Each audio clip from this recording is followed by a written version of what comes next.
Patuloy na isinasabuhay ng 2nd Occidental Mindoro Provincial Mobile Force Company ang advokasya ng Philippine National Police na paigtingin ang ugnayan sa komunidad sa pamamagitan ng Human Rights Lecture na isinagawa para sa mga benepisyaryo ng Pantawid Pamilyang Pilipino Program sa Barangay Balansay, Mamburao, Occidental Mindoro.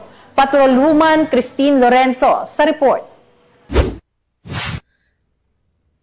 Nagsagawa ng makbuluhang Human Rights Lecture ang mga tauhan ng 2nd Occidental Mindoro Provincial Mobile Force Company na pinangunahan ni Police Corporal Zaria G. Aliwalas, Admin PNCO para sa mga benepisyaryo ng Pantawid Pamilyang Pilipino Program ng Department of Social Welfare and Development sa Sitio Lagundian, Barangay Balansay, Mamburao, Occidental Mindoro. Kasama rin sa aktibidad si Ms. Lyra V. Hernalin mula sa DSWD na tumulong sa pagbibigay kaalaman sa mga kalahok tungkol sa karapatang pantao at iba pang mahalagang usapin na layuning maprotektahan at mapalakas ang bawat miyembro ng komunidad. Layunin ng programa na itaas ang kaalaman tungkol sa mga pangunahing karapatan at tungkulin ng bawat mamamayan. Turuan ang mga benepisyaryo kung paano kilalanin, iwasan at i-report ang anumang uri ng pang-aabuso o pananamantala at hikayatin ang pagkakaisa at pagiging mulat ng komunidad tungo sa ligtas at maunlad na pamumuhay. Bukod dito, namahagi rin ang mga pulis ng mga flyers na naglalaman ng impormasyon tungkol sa disaster preparedness, anti-illegal drug campaign, Anti-Terrorism Act of 2020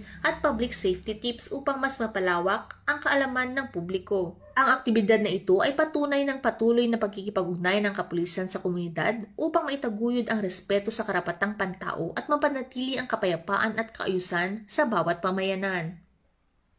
Mula dito sa Home of the Police Eco Warriors, Calapan City, Oriental Mindoro, ako ang inyong PNN Correspondent, Patrolwoman Christine Lorenzo, alagad ng batas, tagataguyod ng balitang pulis.